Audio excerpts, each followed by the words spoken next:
Didik TV KPM.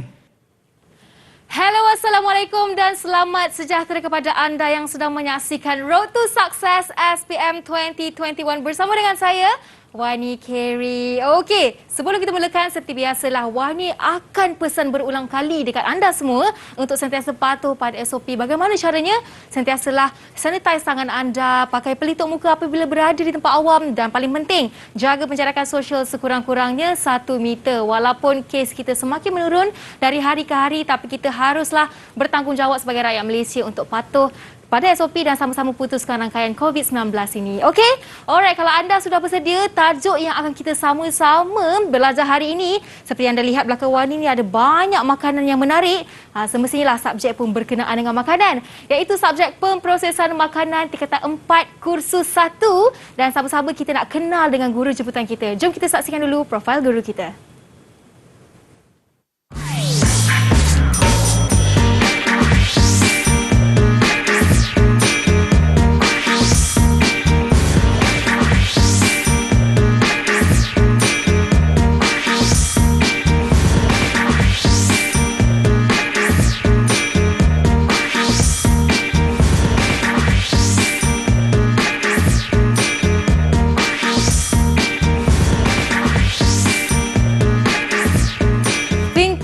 Without the box, itu dia permata orang kata mutiara kata yang dipilih oleh Cikgu Rosnizam. Assalamualaikum Cikgu, apa khabar? Waalaikumsalam warahmatullahi wabarakatuh. Kita bertemu lagi ya Cikgu.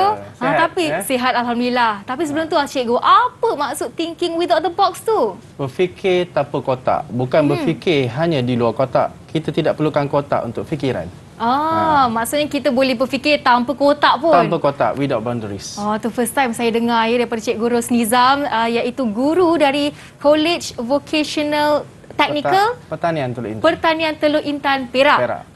Bertemu kembali dengan Cikgu Rosnizam. Seperti biasalah, Cikgu Rosnizam kalau datang studio takkan bawa tangan kosong tahu. Dia akan bawa makanan-makanan dan juga buku-buku yang dibawa bersama. Kerana hari ini kita akan bersama-sama fokus pembelajaran kita. Tapi sebelum tu, apa yang kita akan fokuskan untuk hari ini, Cikgu? Kita kena laksanakan SOP.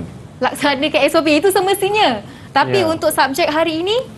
Okey, untuk subjek hari ini kita akan fokuskan kepada kursus 1, iaitu pengendalian bahan makanan ataupun bahan mentah. Okey, baik. Sebelum kita teruskan, Wani nak sama-sama ajak Cikgu untuk kita pakai dulu hand sanitizer di sini. Seperti anda lihat, kita ada hand sanitizer untuk Cikgu pakai.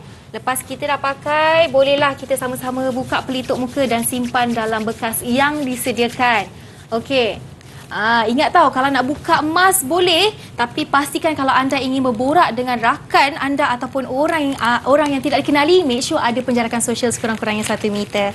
Baiklah Cikgu, katanya Cikgu ada sediakan satu video yang menarik untuk tetamu kita semua yang sedang menonton ni. Apa video tu Cikgu? Okey, manakala sekarang keadaan ramai pelajar baru mendaftar untuk program pemprosesan makanan untuk tingkatan 4, apa kata sama-sama kita saksikan VT tentang program ini di Kolej Vocasional Pertanian Teluk Intan Perak. Mari kita saksikan.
Wow, Cikgu, menariknya video yang disediakan oleh cikgu tu. Cikgu tunjuk video-video pemprosesan makanan yang dibuat oleh para pelajar sendiri kan cikgu? Ya, betul. Dan ini di belakang Wan ni kalau anda lihat semua makanan-makanan hasilan daripada pelajar-pelajar College Vocational Pertanian Teluk Intan Perak sendiri. Wah, cikgu ni. Cikgu ni mesti bangga jadi seorang cikgu. College Vocational ni cikgu. Alhamdulillah. Alhamdulillah. Tapi sebelum tu kita nak tahu lebih lanjut lagi apa yang ada dalam subjek pemprosesan makanan ni. Lagi-lagi untuk tingkatan 4 khusus 1. Tapi sebelum tu apakah kita memperkenalkan dulu student yang akan bersama dengan kita dari College Vocational Pertanian Teluk Intan Perak. Jom kita persilakan mereka semua. Assalamualaikum semua pelajar. Apa khabar? Waalaikumsalam. Itu dia. Ada 4 orang pelajar perempuan dan juga 2 pelajar lelaki. Kita ada Aliana Maisara, Nurul Hidayah, Aina Dahdia, Faika Maisara, Syafiq Hafizi dan juga Mubin Misron. Selamat datang ke studio Road to Success SPM 2021. Tapi sebelum kita mulakan, Kak Wani nak tanyalah kepada 2 pelajar lelaki kita iaitu Syafiq dan juga Mubin. Mungkin Syafiq dan Mubin boleh kongsikan dulu apa pendapat Syafiq untuk subjek pemprosesan makanan ni Syafiq. Okay, Assalamualaikum dan salam sejahtera. Nama saya Muhammad Syafiq Hafizi bin Muhammad Nizal dari College Vocational Pertanian Teluk Intan. Okey, pandangan saya tentang subjek ini ialah bagi saya subjek ini mudah, tapi tidak semuanya mudah. Ada juga perkara yang sukar difahami, tetapi dengan bantuan guru-guru dan para pensyarah yang cukup hebat, semua itu dapat difahami. Subjek ini juga amat menyeronokkan kerana ianya sesuatu yang baru bagi diri saya. Sebelum ini, saya tidak tahu bagaimana hendak proses sesuatu makanan dengan betul. Setelah saya mempelajari serba sedikit tentang subjek ini, barulah saya tahu cara memproses sesuatu makanan itu dengan betul. Alright, terima kasih Syafiq. Wah, penjelasan yang sangat jelas di situ. Dan kita nak tanya Mubin lah pula. Apa pendapat Mubin tentang subjek pemprosesan makanan ni? Hai, Assalamualaikum. Nama saya Mubin Arif bin Misran. Saya daripada College Vocational Pertanian Teluk Intan. Pada pendapat saya tentang subjek ini, ia sangat menyeronokkan dan agak mencabar. Selain itu, subjek ini juga dapat membantu saya untuk mencapai cita-cita saya sebagai usahawan. Wah, nak jadi usahawan dia nanti.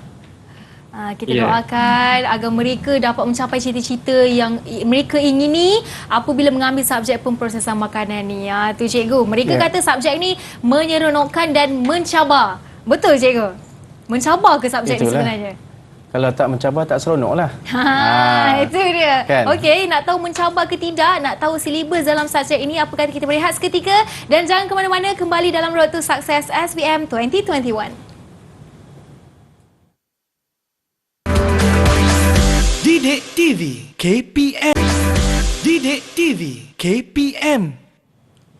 Bertemu kembali dalam Road to Success SPM 2021 bersama dengan saya, Wani Kerry serta guru jemputan kita, Cikgu Muhammad Ros Nizam dan juga pelajar dari College Vocational Pertanian Teluk Intan Perak. Tapi sebelum kita mulakan, Wani nak pesan lagi sekali ni, kalau mungkin ada yang menonton Road to Success dari luar, di luar rumah ke, di luar tempat belajar ke, sentiasa patuh pada SOP, okey? Sentiasa pakai hand sanitizer, pakai pelitup muka dan jaga jarak sekurang-kurangnya 1 meter dengan rakan-rakan anda. Alright, kalau anda sudah bersedia, pelajar, anak murid, cikgu pun sudah bersedia, mari kita mulakan dengan sesi pembelajaran kita pada hari ini. Dipersilakan cikgu. Okey, terima kasih Wani. Okay, untuk hari ini, sebelum kita pergi lebih jauh kepada kandungan yang saya nak ajar pada semua pelajar-pelajar pada hari ini, suka saya untuk berkongsi kandungan program yang mana terkandung di dalam itu adalah kursus-kursus yang akan dipelajari semasa tingkatan 4 iaitu SBM 1 dan semasa tingkatan 5 ataupun SBM 2. Mungkin pelajar-pelajar yang baru akan tertanya-tanya, apa ya yang nak dipelajari dalam bidang pemprosesan makanan ini? Bagi pelajar yang lama pula, mungkin perubahan transformasi pendidikan sekarang telah menyebabkan berlakunya perubahan dalam kandungan sejajar dengan keperluan industri. Jadi kita lihat bersama-sama ya. Okey. Untuk pengenalan program ini adalah satu program yang merupakan satu pendidikan atau pengajian yang membolehkan kita mengaplikasikan pengetahuan dan juga kemahiran dari segi kejuruteraan, teknologi, kaedah pemprosesan, pembungkusan, penyimpanan, pengurusan serta pemasaran produk makanan.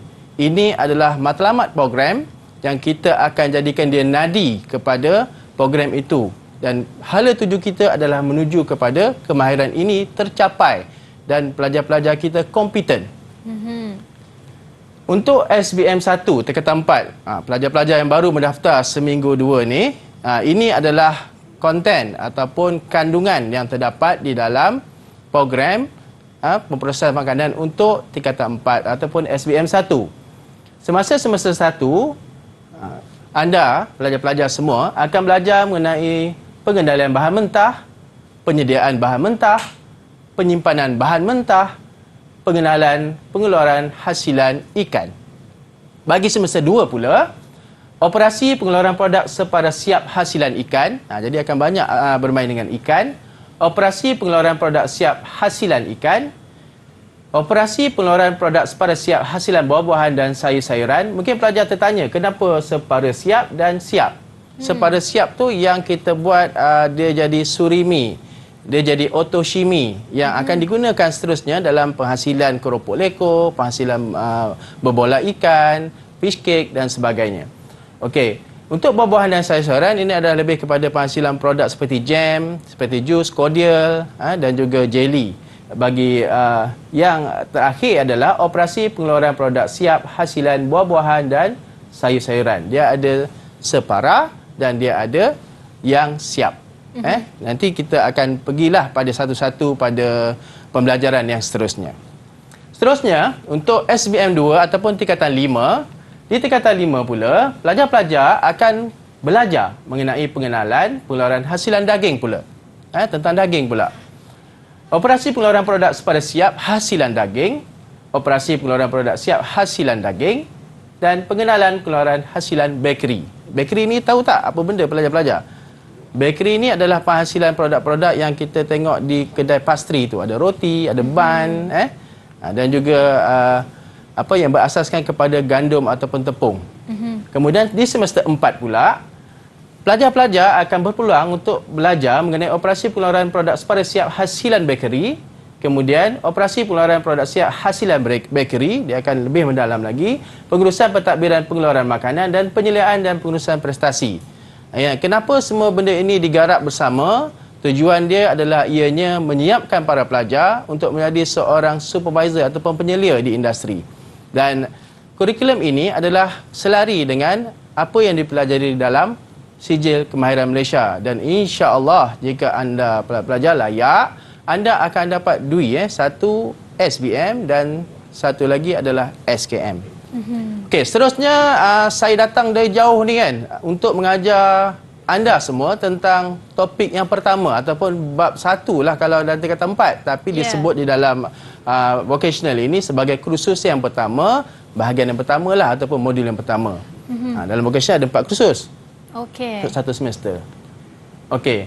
Yang kita nak bincangkan di sini adalah pengendalian bahan mentah. Sebelum kita buat apa-apa, mesti ada bahan mentah kan? Betul. Okey, kalau kita lihat di atas meja tu ada banyak makanan. Ya. Macam mana dia dikendalikan sehingga terhasilnya makanan seperti itu di atas meja? Jadi, dalam pembelajaran ini, apa yang kita fokuskan adalah kita kena faham peraturan terlebih dahulu. You have to know the law first. Macam orang nak bawa kereta kena ada lesen dulu. Betul. Kalau tak ada lesen macam mana nak bawa kereta? Tak belajar, tak tahu yang mana yang boleh, mana yang tak boleh, kan dilanggar semuanya. Okey, kemudian undang-undang dan teknik yang digunakan berpandukan operasi pengeluaran produk makanan. Pada akhir kursus ini, murid kita akan pastikan untuk dapat menentukan keperluan pengenalan bahan mentah dan menerima bahan mentah. Macam mana nak terima daripada pembekal? What is the procedure, SOP yang perlu dia lakukan apabila menerima, nak memeriksa bahan tersebut macam mana? Okay, seterusnya kita pergi kepada isu semasa. Jika kita lihat gambar ini, pelajar-pelajar nampak tak gambar ni? Mubin nampak? Nampak cikgu. Ah, Nampak cikgu. apa yang kamu lihat kalau dekat gambar ni? Gambar ayam daging atas lantai, kereta akhbar. Apa yang terbayang dekat kamu? Apa agak-agak ya? Boleh je, sesiapa boleh je cuba jawab. Okey, anda mesti terbayang tempat itu tidak sempurna, tidak proper. Dia kotor. Tidak ada SOP yang dijalankan sehingga diletakkan ayam itu di atas lantai. Dan ini telah keluar sampai di surat khabar. Menandakan benda ini memang berlaku di tempat kerja, di premis makanan. Ya. Jadi ini satu isu yang kita perlu tangani dan kita kena terapkan kepada generasi yang akan mewarisi, yang akan menjalankan kerja ini seterusnya, iaitu anda-anda semualah. Okey, kita tengok lagi Cikgu. isu semasa. Oh, ada student. Dia nak tanya, okey. Aina. Aina, apa nak tanya? Boleh Aina? Ya? Cikgu, yang pasal penyimpanan daging dan ayam tu. Ya. Bagaimanakah cara penyimpanan daging dan ayam jika Okey. nak melakukannya kerja itu? Okey, nak simpan yang daging ayam tadi kan? Sebenarnya dia ada suhu-suhu yang tertentu yang perlu kita tetapkan untuk menyimpan daging ayam, daging ikan dan juga daging-daging lain sama ada daging kerbau, lembu dan sebagainya. Kita boleh menggunakan blast freezer untuk menyejukkannya dengan cepat supaya dia akan terjaga kualitinya, tak ada hablu-hablu air. Jadi daging itu akan jadi lebih baik. Lepas itu kita transfer dia kepada deep freezer dan juga freezer biasa. Okey, itu cara yang betul lah. Anda akan pelajari nanti selepas ini semasa kita mengendalikan bahan mentah. Okey. Ini rentetan daripada tadilah. Bila dah kotor premis, dah terbiar di atas lantai, hasilnya tentulah ini. Ya. Kantin ataupun premis makanan. Lebih dekat dengan anda semua pelajar-pelajar tentulah kantin kan? Betul. Kantin sekolah kena sita. Aduh, nak makan kat mana ni? Tapi sekarang tak boleh makan kan? Sendirilah cikgu. Kantin sekolah kena sita kerana telah melanggar beberapa isu. Telah melanggar beberapa isu yang menyebabkan ia boleh ditarik balik lesen dan dalam siasatannya dapati bersalah dia akan disita dulu. Sehingga dia melaksanakan dulu teguran, barulah dia akan boleh buka semula dan beroperasi semula. Itu pun dengan pemantauan. Ya. Okey, boleh pelajar-pelajar semua? Kita teruskan lagi Ada nak tanya, ada pelajar nak tanya. Siapa itu? Nurul Hidayah. Hidayah. Okey. Nak tanya pasal isu yang lepas. Apakah yang menyebabkan agar-agar buih menjadi viral pada tahun lepas? Oh, isu agak-agak buih juga ada keluar kan, menyebabkan kematian kan. Okey, itu adalah kerana berlakunya pencemaran silang terhadap bahan yang digunakan dan kaedah penyimpanan. Apabila kita tidak menitik beratkan soal kebersihan, soal penjagaan makanan tersebut, penyediaannya dan juga penyimpanannya, ia akan menyebabkan ia mudah terdedah kepada bakteria-bakteria. Contohnya macam E. coli, macam salmonella. Ini akan menyebabkan terus makanan itu tidak baik untuk dimakan lagi, dan jika dikonsum juga atau dimakan, ia akan menyebabkan berlakunya kemudaratan, keracunan makanan dan sebagainya lah. Dan akhirnya menyebabkan kematian. Kita minta simpanglah yang itu Janganlah kita buat kerja secara ikhlas, nak memberikan orang ataupun pelanggan kita makanan yang baik, yang berkhasiat Jadi kita kena pastikan kerja kita kerja yang terbaik yang kita berikan kepada pelanggan kita. Okey. Macam mana nak atasi semua masalah-masalah tadi? Kita kena follow the rule. Rule of the book, iaitu gunakan akta dan garis panduan. Yang pertama sekali adalah kitab unggul kita, iaitu Akta Makanan 1983 yang telah beberapa kali cetak semula ini dan di-upgrade. Ya. Yang itu yang 5-6 tahun lepas. Sekarang ni ada lagi yang baru warna dia warna purple yang terbaru. Okey. Akta ini, dalam ini ada undang-undang yang telah digazetkan berkenaan makanan. Semua produk makanan yang ada di atas muka bumi Malaysia ni termaktub di dalam itu, dia punya syarat-syarat, dia punya percentage untuk dia dipanggil makanan. Ya. Okey, kemudian ada mesti. Mesti selalu dengar mesti. Mesti ni apa? Kuih ke? Mesti ni kepanjangan dia adalah makanan selamat tanggungjawab industri. Oh. Makanan mesti. selamat tanggungjawab industri. Okey. Jadi kita akan dapat mesti ini untuk produk kita dan kita akan dapat pasarkan produk kita dengan lebih baik. Kemudian kita ada GMP ataupun Good Manufacturing Practice ataupun amalan perkilangan yang baik. Yang ini adalah satu pengiktirafan yang dijalankan auditnya oleh KKM, Kementerian Kesihatan Malaysia, yang akhirnya dia akan mentauliahkan tempat itu dengan GMP, dan dengan GMP dia akan boleh further kepada HACCP, Hazard Analysis Critical Control Point. Ini juga adalah satu pengiktirafan sampai ke peringkat antarabangsa yang akan membolehkan produk itu dipasarkan di peringkat luar. Kemudian kita ada ISO. Mungkin dah biasalah dengan ISO ni. Ini adalah International Standard yang Malaysia punya ya. Kemudian ada OSHA, Occupational Safety Act. Kemudian ada halal dan ada SOP. Ini rasa semua pelajar dah familiar sekarang SOP dulu jenuh. Cikgu-cikgu menerangkan berulang kali ikut SOP. Sekarang SOP dah dalam kepala je sebab hari-hari sebut SOP. Dah faham dah apa itu dah SOP. hadam kata dia. Kan? Okey, dan ini adalah logo-logo yang akan dianugerahkan kepada produk jika produk itu telah mendapat pengiktirafan semasa audit yang dijalankan. Okey. Ini adalah Akta Makanan 1983. Apa tu Akta Makanan 1983? Dia dirangkumkan dalam satu buku bersama dengan Peraturan Makanan 1985. Buku hijau tu. Ini cetakan tahun 2003 macam tu, warna pink ni. Akta Makanan merangkumi peraturan memainkan peranan penting dalam melindungi orang ramai terhadap bahayanya dari segi kesihatan dan penipuan pada penyediaan, penjualan serta penggunaan makanan dan mengenai perkara yang bersampingan atau berkaitan dengannya. Itu Akta Makanan. Bagi Peraturan Makanan 1985, dia dibaca bersama. Untuk Peraturan Makanan 1985, segala penyediaan atau penjualan makanan yang mengandungi bahan beracun, merosakkan, memudaratkan kesihatan, tidak layak dimakan oleh manusia, dihasilkan dari sumber yang berpenyakit, atau makanan yang telah diadunkan adalah satu kesalahan. Kesalahan Dan jika disabitkan kesalahan tersebut boleh dikenakan hukuman penjara selama tempoh tidak lebih dari 5 tahun ataupun kedua-duanya sekali. Jadi ayat dia pun saya kena baca kat sini sebab dia adalah ayat law. Bukan ayat yang boleh saya karang-karang sendiri. Dan dalam buku itu dinyatakan secara jelas mengikut ayat law, ayat undang-undang. Okey, ini yang latest. Ada soalan? Oh, dari Faika. Berkaitan yang tadi tu, apakah maksud GMP dan bagaimana cara pelaksanaan GMP tu? Okey, GMP ni amalan perkilangan yang baik. Kalau kita nak laksanakan GMP, kita kena pastikan premis kita, dia punya lokasi pun kita dah tentukan jauh daripada tempat penempatan.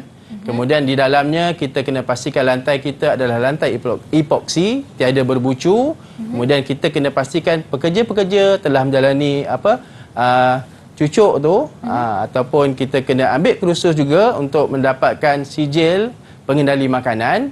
Dan seterusnya semua perkara-perkara ini kita kena terapkan sehingga penghasilan produk itu. Dan dinilai dari masa ke semasa untuk mendapatkan GMP. Okey. Terima kasih bertanya Faika. Soalan yang bagus. Okey, tujuan pelaksanaan undang-undang ni semua dan juga peraturan adalah untuk memastikan kesihatan pengguna terjamin, penipuan terhadap penyediaan, penjualan, penggunaan makanan yang tidak betul, perkara-perkara sampingan yang berkaitan dengannya. Kenapa ini berlaku? Dalam industri makanan, kita 2-3 perkara yang kita akan sentiasa fikir. Macam mana nak jual, bila nak jual, kalau lambat jual dia akan rosak. Macam mana nak bagi tahan lama? Kita letak dekat pasaran, kalau boleh biarlah 3-4 bulan. Jadi kita akan letakkan bahan kimia ataupun natrium benzoat, natrium metabasulfat, memang anda belajar kan? Tapi berapa persen yang dibenarkan? Berapa persen yang dibenarkan? Dan jika kita langgar benda itu, siapa yang akan mengenakan kita? Siapa yang akan sabitkan kita? Apa dia punya tetapan ataupun punca kuasa untuk menangkap ataupun mensabitkan kesalahan daripada undang-undang Malaysia itulah. Okey, kita tengok salah satu contoh untuk sos cili. Ada dalam buku tu Peraturan 342. Saya sarankan semua pelajar beli buku ini, dapatkan dan lihat kandungannya, faham Okey, untuk peraturan 342 ini saya baca daripada sana Anda boleh semak nanti. Sos cili hendaklah sos yang disediakan daripada cili. Kalau bukan cili tak boleh. Dari cili. Yang baik dan masak bersama-sama garam, gula, cuka dengan atau tanpa makanan lain. Boleh juga dengan makanan lain, tapi kena dengan gula, garam dan juga cili. Ia hendaklah mengandungi tidak kurang daripada persamaan 5% cili segar. Ya. Sos cili hendaklah mengandungi tidak kurang daripada 25% jumlah pepejal larut. Kita tengok dengan refraktometer. Jika kurang, ianya tidak dikategorikan sebagai sos cili. Sama juga macam kalau kita tengok coklat tadi. Coklat kita tengok kadang-kadang kita beli, kenapa tak macam coklat orang putih? Kita pergi luar negara, sedap coklatnya. Naik kapal terbang, dalam kapal terbang makan coklat, sedapnya. Itu memang coklat. Tapi bila dia bukan coklat, dia akan tulis kat depan situ dairy milk. Dia ikut undang-undang. Dairy milk aja dia boleh tulis, saya tak boleh tulis coklat. Sebab dia bukan coklat sebenar, dia adalah coklat compound ataupun daripada kelapa sawit. Jadi dia tidak menipu anda. Anda yang tidak faham apa yang ditulis. Air berperisa, air minuman, air jus dan banyak lagi lah. Okay, kita pergi balik pada yang ini. Keasidan dia menggunakan asid asetik ataupun cuka. Sos cili hendaklah mengandungi bahan pengawet yang dibenarkan, bahan pewarna yang dibenarkan, bahan perisa yang dibenarkan dan kondisioner makanan yang dibenarkan.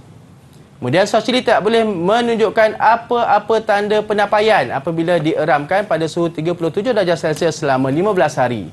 Kiraan kulat Howardnya tidak boleh melebihi 50% daripada jumlah bidang diperiksa.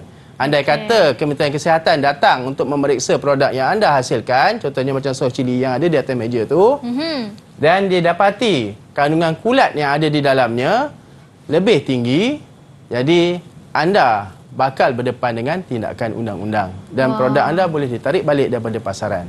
Okey, cikgu ni first time saya baru tahu sos cili ada peraturannya sendiri. Ada. Dan lepas ni mungkin ada banyak lagi produk-produk yang kita tak tahu peraturannya bagaimana. Tapi kalau nak tahu selanjutnya, apa kata kita berehat dulu seketika dan kembali selepas ini dalam Road to Success SPM 2021.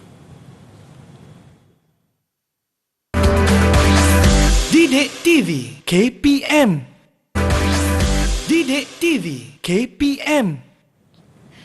Kembali dalam Road to Success SPM 2021 bersama dengan saya, Wani Carey, serta guru kita Muhammad Ros Nizam dan juga para pelajar dari College Vocational Pertanian Teluk Intan Perak. Itu dia, kalau anda sudah tengok sebentar tadi, kita dah tahu peraturan untuk sos cili. Lepasnya agak-agak apa pula kita nak tengok contoh-contoh soalan untuk produk-produk yang lain. Okey cikgu, kalau dah bersedia, mari kita teruskan dengan sesi kita. Okey para pelajar sekalian, kita teruskan kepada yang anda nak tahu sangat bila dah dengar Road to Success. Mestilah tentang bagaimana nak cemerlang, nak dapat jawab dengan betul dan menjawab apa yang dikehendaki. Selalunya kita jawab dah, tapi itu bukan jawapan yang dikehendaki. Sebab itulah kita tak dapat markah yang baik. Jadi kita tengok kepada bahagian ini untuk bab 1 ini ataupun kursus pertama, soalan yang akan ditanya biasanya kita tengok dulu kalau untuk bahagian A, pelajar-pelajar, kita biasanya ada 24 soalan yang mengandungi 60 markah. Contoh soalan dia, salah satunya adalah seperti yang tertera di TV ini, iaitu Rajah 1 menunjukkan logo bagi satu skim persijilan dalam industri pengeluaran makanan di Malaysia. Jadi anda kena lihat soalan. Berdasarkan Rajah 1, nyatakan mana-mana 3 kelebihan yang diperolehi oleh produk makanan yang mendapat persijilan tersebut. Okey. Mula-mula sekali bila dapat soalan macam ini, anda kena pastikan yang mana bold. Bila tengok kat sini soalan dia ada bold kan? Itulah kata kunci soalan. Dia nak 3. Nak 3 apa? 3 kelebihan. Kelebihan apa? Kelebihan berdasarkan logo yang dinyatakan. Logo apa? Logo ini adalah logo berkaitan apa tadi? Akreditasi mesti. Faham tak? Saya suka gunakan konsep bangau oh bangau. Anda tanya dan tanya. Query, enquiry, why, and last kali how you want to solve the problem. Okey. Kita tengok. Mesti dah terbayang dah. Apa tadi saya sebut mesti? Siapa boleh sebut? Siapa ingat? Mana Aliana. dia? Mesti apa? Okey, Aliana cuba. makanan selamat, tanggungjawab industri. Makanan selamat, tanggungjawab industri. Betul, bagus. Bagus Ariana. Masuk dalam kepalanya, ya. Okey. Kita tengok dia macam bagaimana skema pemakahan. Okey. Mungkin anda tengok di sini, pelajar-pelajar lihat, ayatnya banyak. Tapi bagi kami, bila kami melihat jawapan anda, kami akan memilih kata-kata kunci untuk memberikan markah. Ya. Okey. Soalan satu tadi, jawapannya adalah memenuhi keperluan perundangan di bawah peraturan kesihatan, kebersihan, makanan. Mematuhi undang-undang lah. Kalau anda letak sekadar mematuhi undang-undang, yes, diterima. Boleh. Tak perlulah jadi ayat macam apa, mat skema kan. Kalau boleh, Alhamdulillah. Saya takut nanti ada skru yang longgar. Dia makannya semuanya makanan tu. Habis semua jawapan pun tak tahulah apa yang keluar. Okey, mendapat kemudahan pengeluaran sijil penjualan bebas dalam tempoh 1 hari tanpa dokumen tambahan. Ini yang kita nak ni. Kan saya cakap tadi senang nak pasarkan. Kalau kita tulis memudahkan pemasaran pun masih diterima. Tapi ayat dia kenalah ayat skema, ayat yang daripada buku untuk skema yang saya sediakan. Bimbingan pelabelan secara percuma daripada KKM. Dapat label tu, majoriti usahawan-usahawan baru yang baru nak mula, dia akan dapat bimbingan label ataupun label free secara geran. Bila kita dah ada mesti, dia akan dapat label percuma bersama dengan mesti punya cop. Itulah kelebihan kita mohon. Bila mohon dapat mesti, dapat label free. Dia bukan label dia bagi 30, dia bagi 30,000. Anda berniaga 5 tahun pun tak habis lagi. Okay. Ya, banyak. Kemudian membantu pihak IKS menyertai program pembangunan bawah SME Corp. Ini maksudnya memudahkan akses kewangan. Cukup. Kemudian memudahkan pemasaran produk di pasaraya besar. Kita nak target supermarket semua kan. Kita kena ada mesti. Jadi kat sini anda cuma perlu tulis akses kepada pasaraya. Dapat jual lebih besar. Macam tu je. Tak payahlah tulis ayat macam ni. Saya tak expect pun anda tulis macam ni. Mendapat manfaat melalui aktiviti promosi untuk tujuan promosi. Cukup. Kemudian pelekat logo mesti akan diberikan secara percuma kepada setiap enterprise ataupun syarikat yang mendapat persijilan kali pertama. Pelekat tu pun dapat. Jadi dapat ayat dia kamu tulis just mendapat pelekat percuma. Cukup lah. Boleh. Dia nak berapa tadi? 3 je kan? Ya. Ini dah banyak. Banyak dah. Kan? Jadi bolehlah digarap, dimasukkan, dipilih mana yang sesuai yang terlintas dalam kepala dan pastikan anda bertanya balik apa keyword dalam soalan tadi. Jangan anda terus nak jawab je. Oh, ni mesti tu jawab. Oh, mesti inilah, mesti itu. Kita tak tanya yang tu. Kita tanya apa yang kita dapat jika ada mesti. Ya.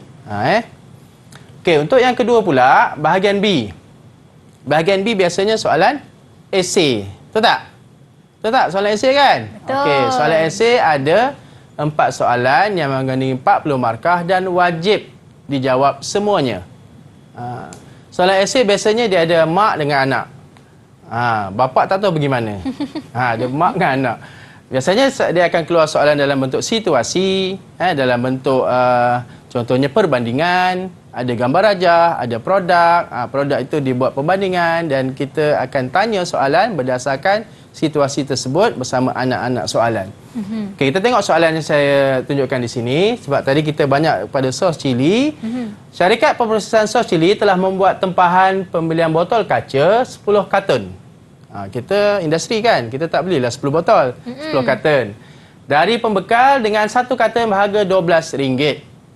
Setelah menerima botol kaca tersebut, didapati terdapat botol kaca yang pecah di dalam kotak yang diterima dari pembekal. Berdasarkan maklumat diberi, A, nyatakan 4. Nampak? Dia boldkan 4 tu. 4. Maksudnya dia nak 4. Punca berlakunya masalah tersebut. Saya sukalah kalau pelajar, bila dah nampak macam ni, yang ni dia gariskan. Yang ini dia bulatkan. Barulah kita akan jelas. Oh, dia nak 4. 4 apa? 4 punca. 4 punca berlakunya masalah tersebut. Kemudian, ni 4 markah. Jadi, kita hanya letakkan punca dia sebanyak 4 sahaja. Tak perlu dihuraikan lagi. Jika 8 markah, baru kita hurai. Kenapa?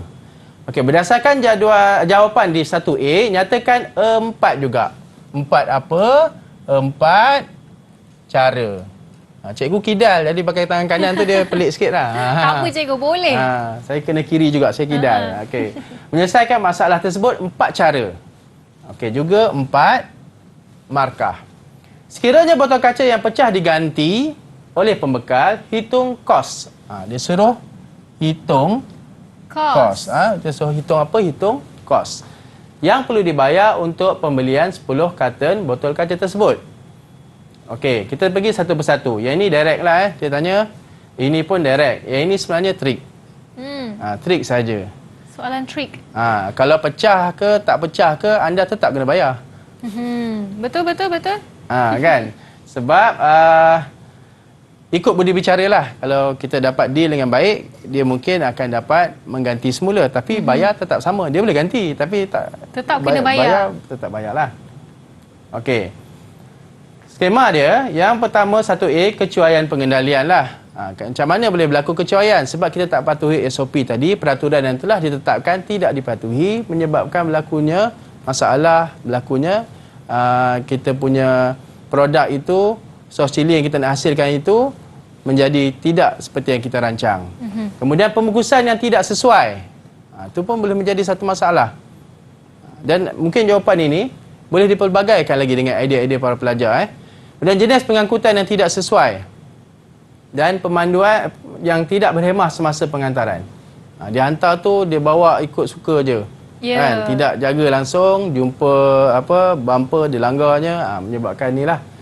Kemudian mengendalikan produk dengan cermat, menggunakan pembungkusan yang bersesuaian, menggunakan jenis pengangkutan yang sesuai dan memilih pekerja yang berdisiplin. Kalau tengok jawapan ni macam dia trigger balik daripada atas. Dia hanya huraikan semula.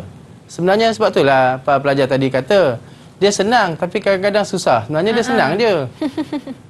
Tapi bila baca banyak kali tu jadi susah. Bila anda tengok buku tu tebal, anda rasa susah lah. Bila kena kira, susahnya nak kira. Tapi sebenarnya senang je.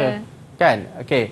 Kemudian yang bawah itu adalah pengiraan yang anda selalu sangat takut. Kalau pelajar vokasional, terutamanya vokasional pertanian, kalau nampak aja kira-kira, alamak, ini the end of the day. Tapi kalau kira duit tak pernah salah pula. Beza kan? Tu cikgu.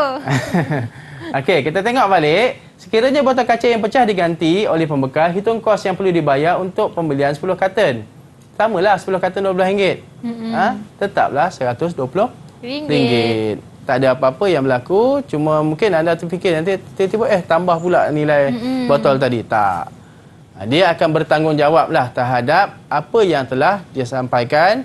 Sebab itulah nanti dalam kursus yang seterusnya ataupun bab yang seterusnya, anda akan belajar bagaimana cara penerimaan bahan-bahan. Bahan yang kita rasakan diterima tidak menepati spesifikasi dan tidak menepati piawaian yang telah kita tetapkan semasa perjanjian jual beli, kita tak boleh terimalah bahan tersebut.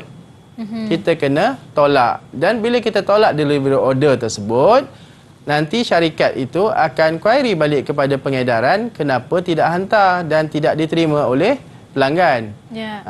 Dia akan call kita balik, kita akan maklumkan apa masalahnya dan masa itulah kita akan dapat selesaikan masalah jika berlaku masalah daripada segi kualiti, daripada segi tadi pecah dan sebagainya. Dan bagaimana kita nak pertahankan hak kita ni, kita berada di tempat yang betul ni, kita boleh rujuk balik kepada akta. Contohnya botol. Botol yang dihantar tiba-tiba botol yang tak sesuai untuk menyimpan sos. Kan? Dan kita gunakan botol itu untuk memproses, meletakkan sos. Berdasarkan kepada akta makanan, ini tidak boleh dilaksanakan. Sebab tu kalau anda perhatikan, ada jenis-jenis sos yang boleh diletakkan dalam botol yang lembut ataupun botol plastik. Tetapi kebanyakan yang mematuhi piawaian MESTI, piawaian GMP, mereka akan menghasilkan sos di dalam botol kaca. Anda tertanya, kenapa botol kaca berat, susah nak bawa? Seperti inilah kan cikgu? Kerana itu dah dinyatakan di dalam undang-undang untuk menghasilkan produk sos cili. Kecuali kita ada ubah sedikit, kita gunakan sos yang lebih cair, bukan sos cili yang biasa, sos pencicah. Kita mungkin boleh tukar packaging dia kepada packaging plastik dan juga packaging yang mungkin bentuk yang baharulah. Anda sekarang semua kreatif. Kita boleh fikirkan bagaimanakah bentuk-bentuk baru pembungkusan. Tapi semua itu perlu berdasarkan kepada buku akta makanan dan rujuklah kepada Kementerian Kesihatan Malaysia yang merupakan pihak berwajib yang menentukan benda itu boleh atau tidak. Okey, kita pergi pada pelajar-pelajar ni. Ada apa tak nak tanya pada saya mengenai undang-undang ini? Anda semua faham ke? Selalu bab ini memang satu masalah kepada para pelajar. Bab ini, cikgu? Bab Kenapa? Ini, Kenapa? Sebab undang-undang. Dia orang takut undang-undang agaknya. Alah, ya ke? Semua takut ke kalau nak kena baca akta ni? Takut ke? Kalau bab masak laju je. Kalau bab undang-undang, Ya, tak apa. Kita nak tanya mereka lah. Para pelajar, cikgu semua, ada tak apa-apa soalan yang nak tanya cikgu sekarang? Kalau nak tanya, ada kekeliruan, baik tanya sekarang. Cikgu akan jelaskan ke dekat anda saya semua. yang kena tanya dia orang. Kan saya tanya kan. Adik-adik semua nak tanya cikgu ke nak cikgu tanya dulu? Baik tanya cikgu soalan. Nanti cikgu tanya lagi susah. Okey, siapa nak tanya soalan? Angkat je tangan. Itu. Mubin. Mubin, betul Mubin. Betul Mubin. Saya nak tanya, siapakah yang bertanggungjawab untuk menguatkuasakan undang-undang ataupun akta-akta tersebut? Mubin, boleh ulang sekali lagi? Dekatkan sikit mikrofon tu. Siapakah yang bertanggungjawab untuk menguatkuasakan undang-undang ataupun akta-akta tersebut? Okey, siapakah yang bertanggungjawab? Okey, yang memegang dia punya autoriti adalah Kementerian Kesihatan Malaysia sendiri. Ya. Tapi dia dibantu oleh pihak berkuasa tempatan ataupun PBT, yang mana majlis daerah lah. Kalau majlis majlis perbandaran, kalau di KL ni Dewan Bandaraya kan. Dewan Bandaraya. Sebab mereka yang memegang kebenaran ataupun ni untuk premis tu beroperasi. Dia yang akan bagi lesen dan sebagainya. Jadi dia akan datang bersama. Dan satu lagi penguatkuasaan itu juga datang bersama dengan pihak polis. Pihak polis, jika ada isu-isu yang melibatkan mungkin keingkaran, mereka akan terlibat sama untuk memastikan undang-undang ini dilaksanakan mengikut yang ditetapkan. Dan pihak-pihak ini akhirnya akan rentang, orang panggil tip kuning di premis tersebut, dan dia akan letak cop lakri di sita. Itu kalau bagi satu premis, Mubin. Kalau bagi produk pula, produk tu akan ditarik balik daripada pasaran. Dan kemudian dia akan di-ban. Ditahan penghasilannya. Dia akan semaklah dulu. Dan jangan tak tahu setiap kata secara berjadual, mungkin bulan, mungkin minggu, semua produk-produk yang ada di pasar tani, yang ada di pasar-pasar, sayur pun akan diperiksa oleh KKM. Itulah tugas Inspektor Kesihatan. Dia akan pergi semak, dia akan cek kandungan racun yang ada dalam sayur, yang ada dalam makanan kita buat, dalam sos. Jangan kata, dia jual elok je. Tak. Ada pemantauan, cuma dia tak bagi tahulah kita bila dia pantau. Namanya pun pemantauan secara berjadual oleh mereka untuk memerangkap jika ada berlaku kesalahan yang dijalankan, menyebabkan kemudaratan kepada pengguna. Okey, boleh menjawab tak tu Mubin? Menjawab soalan Mubin? Okey, panjang kalau nak jawab, janganlah jawab macam saya tu, tulis sikit je lah. Polis, cikgu bagi penjelasan yang betul. Tulislah mula-mula KKM, koma, lepas tu PBT, pihak berkuasa tempatan, dan pihak polis. Okey, siapa lagi ada soalan selain Mubin? Tu dia, Syafiq, dipersilakan. Cikgu, saya nak tanya. Kalau produk yang tak ada pengesahan daripada JMP ataupun lain-lain, boleh ke dijual ataupun dipasarkan? Okey. Dia ada berbeza produk dan juga makanan. Kalau kita tengok di pasar malam, itu orang jual makanan. Jadi dia ada lesen untuk menjual, lesen penjaja lah di pasar malam, di pasar tani dan sebagainya. Beza juga pasar malam dengan pasar tani. Pasar tani tak boleh benda berasap. Pasar malam boleh. Contohnya bakar-bakar semua kan. Kalau tengok pasar tani tak ada. Boleh dipasarkan tapi terhad pemasaran dia. Kita tak boleh bawa lebih jauh sebab kita tak ada pengiktirafan. Sebab itu jugalah saya buat produk ni kat depan ni. Kalau boleh ditunjukkan produk-produk ini yang ada kat depan ni, ada perbezaan di antara beberapa produk ini. Ada yang ada label, ada yang tak ada label, ada yang menarik, ada yang tak menarik. Apa maksud cikgu menarik dan tak menarik tu cikgu? Okey, menarik tu kerana kita tengok rupa dia, kalau macam tu kan, nampak pembungkusan aja, isi kandungannya tak nampak. Jadi kita jual kertas ke? Jadi mungkin dia kena fikirkan cara lain untuk pembungkusan supaya nampak. Mungkin dari atas macam Ferrero Rocher. Nampaklah jelas benda yang kita nak jual. Okey, dari segi pembungkusan ini, dia tidak ada label. Bila tidak ada label, tak ada maklumat. Anda berani nak beli kalau produk ini. Jadi susahlah nak dipasarkan. Tapi kalau makcik-makcik yang jual dekat pasar malam, dia gantung ke dia apa letak dalam bungkus, kita cedok-cedok, mungkinlah beli. Tapi setakat mana pasaran kita? Kita sebenarnya nak pastikan anda ni pergi lebih jauh, pecah pasaran global dan bawa kita punya keistimewaan produk makanan ini keluar negara. Jadi antara semua produk ni cikgu, yang complete detailsnya adalah seperti sos cili ni kan cikgu? Sos cili, dia ada talih luput kan. Dan kemudian itu cuka, itu ada apa? Nutrisi. Ada nutrisi. Dan kemudian ini pun, contohnya macam burger, dia ada nutrisi. Ini pun complete juga ya cikgu, details dia. Dan ada ini depan dia. Jika anda dah dapat Mesti, dia akan letakkan stiker Mesti. Yang ini tak ada Mesti lagi lah.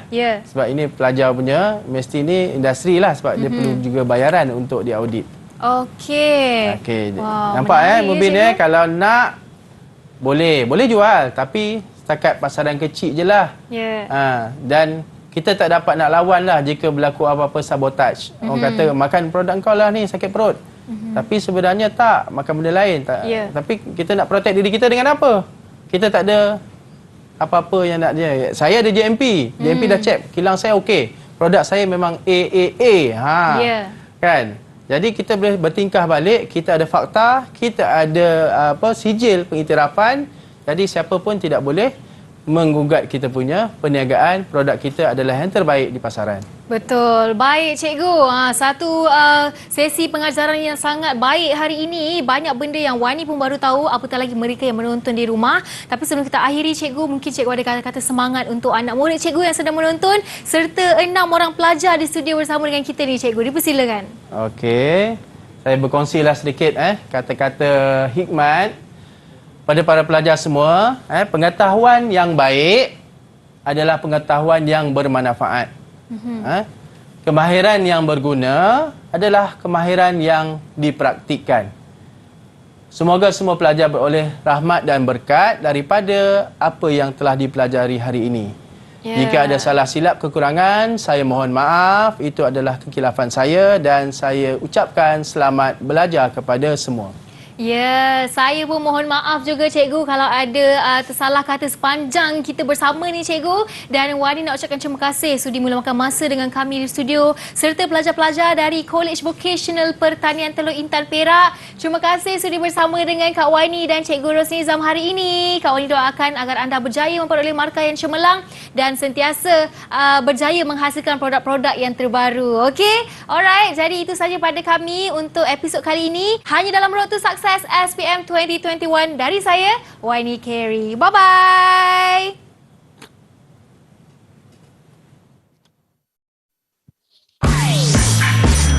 Didik TV KPM. Assalamualaikum warahmatullahi wabarakatuh. Saya Puan Nurul Idris, ibu kepada Amirul Adnan dan Amirul Adlan, pelajar diploma tahun 1 pemprosesan makanan di College Vocational Pertanian Teluk Intan. Harapan saya selepas mereka tamat pengajian di College Vocational ini, mereka akan menjadi seorang usahawan yang berjaya dalam bidang pemprosesan makanan suatu hari nanti. Saya yakin College Vocational ini mampu melahirkan ramai usahawan yang berjaya dalam bidang yang mereka ceburi.